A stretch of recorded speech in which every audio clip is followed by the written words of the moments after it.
Hello my friend, this is borne Japanese. Thank you so much for giving a lot of reactions to my first video.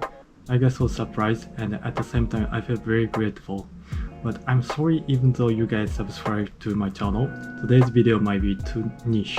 Today I'll be introducing 7 important points to consider when renting an apartment in Japan, aimed at those of you guys thinking about moving to Japan. The purpose of this video is to be informative rather than entertaining, so I'm sorry for you guys who are seeking entertainment. But it can be interesting because there are unique Japanese real estate rules explained in this video. I've divided it into chapters, so feel free to watch the chapters you think you need to watch. I'd be very happy if the content is helpful. This video wouldn't be able to fully cover all the questions and concerns you might have.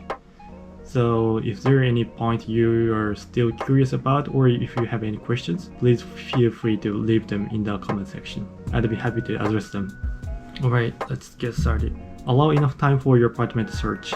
Many people underestimate how long it takes to find a suitable apartment in Japan. From personal experience, I thought 1 month would be enough, but it wasn't. Here's what happened.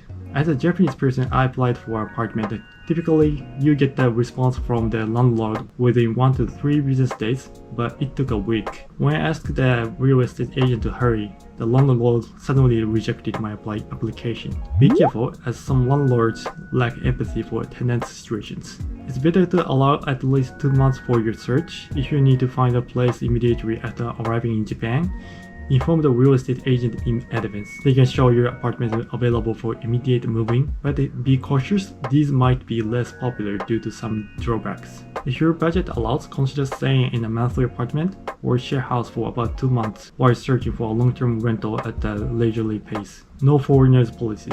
Related to the previous point, many properties in Japan don't accept foreign tenants. This can unexpectedly prolong your search. When contracting a house, you must go through a real estate agent.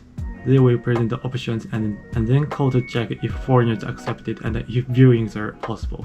It's frustrating, but some landlords consider renting to foreigners a business risk due to past experiences such as tenants going back to their country leaving all of their belongings.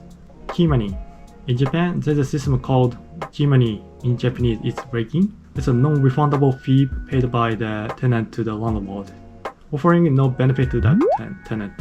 Many Japanese people also find this concept irritating. Historically, it originated after the 1923 Great Kanto earthquake when people paid extra to landlords as a gesture of gratitude for prioritizing housing. Unfortunately, this custom persists today. Be aware that key money can sometimes be 2 or 3 months rent. Ironically, tenants should be the ones receiving gratitude since they'll be paying rent continuously. In addition to the key money, you'll also need to pay a security deposit, which is typically 1 to 2 months rent. This money is meant to cover any repairs or cleaning needed when you move out. However, it's best to assume that you won't get much, if any, of this money back. When I used to live in Tokyo, I had an experience where I was charged for replacing a small hole in the window screen when I moved out, even though I felt the damage was likely due to normal wear and tear. The property management company threatened me to court, so if I didn't pay, so I reluctantly had the security deposit cover that cost. Earthquake safety. Japan is expecting a major earthquake called the Nankai Trough within the next 30 years. If you're planning to live in Japan long term, you'll likely experience it. Some areas might face intensity 7 shaking, while others could see intensity 6+ to 6-. Huge tsunamis over 10 meters high are also predicted along the Pacific coast. Japan has its own seismic intensity scale, which generally goes as follows.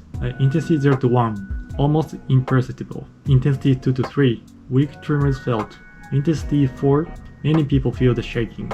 Intensity 5, weak to 5 strong. Objects may fall and the actions may be hindered. Intensity 6, weak to 6 strong. Standing becomes difficult and buildings may begin to suffer damage. Intensity 7, maximum shaking with a high likelihood of significant damage occurring.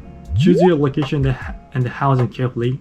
Japan's earthquake resistance standards were last revised in 2000, making buildings constructed after that the strongest. The previous major revision was in 1981, so aim for buildings constructed at least after 1981. Buildings constructed before 1981 are referred to as old earthquake resistance standards, while those built after are called new earthquake resistance standards. The new standards aim to ensure the buildings do not collapse even in major earthquakes with intensities of like 6 plus to 7 on the Japanese scale. The maximum seismic intensity of the Great East Japan earthquake that occurred in March 2011 was 7. The area I live in, Fukuoka Prefecture, is comparatively like safe to live in, I think. It faces the Sea of Japan and is considered relatively less affected by the Nankai Trough earthquake. However, this area was also hit by a magnitude 7 earthquake in 2005. So there is no completely safe area in Japan. Even inland, there are risks like landslides, even if the area is not along the coast. Fire insurance. In Japan, it is legally required to have fire insurance when renting an apartment. This is a piece of information that many Japanese people are not aware of it. If you don't specify, otherwise, real estate companies will recommend their affiliated fire insurance providers. However, you can choose your own insurance provider. The agency recommended insurance typically costs around 20,000 yen for 2 years, but online options like Rakuten can be about half that price, around 9,000 yen.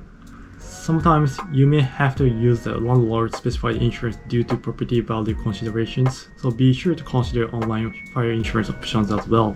Insects. Japan's hot and humid summers make it prone to cockroaches and other insects. It's recommended to place cockroach traps in apartment hallways like this.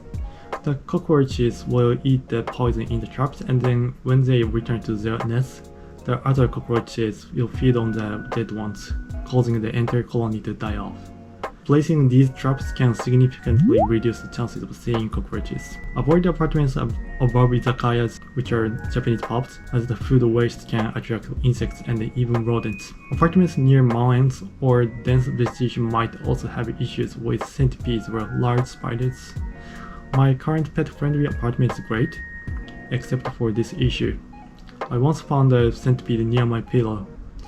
I also had an experience where I was about to put on the t-shirts that I had hung out to dry, and there was a huge spider inside the t-shirts.